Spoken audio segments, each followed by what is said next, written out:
जालना 2 गटात तुफान दगडफेकीची घटना घडली।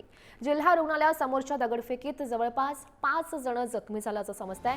दगडफेकीचं कारण अद्याप अस्पष्ट आहे। त्यांच्यावर सध्या जे जखमी आहेत त्यांच्यावर उपचार सुरू असल्याची माहिती मिळते। दृश्य आपण बघू शकतो, ज्या दरम्यान ही दगडफेकीची घटना घडलेली होती ती कॅमेऱ्यात कैद झालेली आहे। तो व्हिडिओ सध्या आपण बघतोय। जिल्हा रुग्णालयासमोर 2 गटात तुफान दगडफेक झाली, ज्यामध्ये 5 जण गंभीर जखमी झाले। त्यांच्यावर सध्या उपचार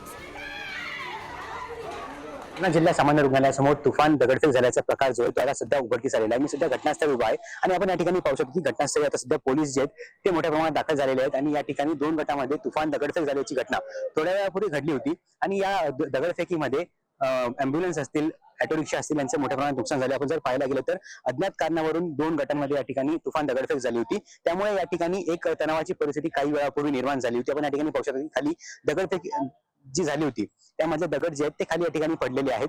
अज्ञात कारणावरून 2 गटांमध्ये या ठिकाणी दगडफेक झाली आणि यामध्ये दोन्ही गटातले 4 ते 5 दोन्ही गटातले जखमी झालेले आहेत। आपण या ठिकाणी पाहू शकतो की या ठिकाणी मोठ्या प्रमाणात पोलीस बंदोबस्त जो आहे तो दाखल झालेला आहे आणि या दगडफेकीमुळे या ठिकाणी एकच खळबळ या ठिकाणी उडाली होती।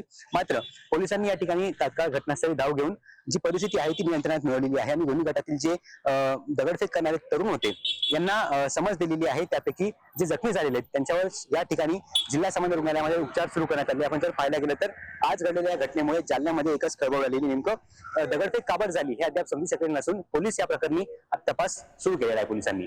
गौरव साळी, पुढारी न्यूज, जालना।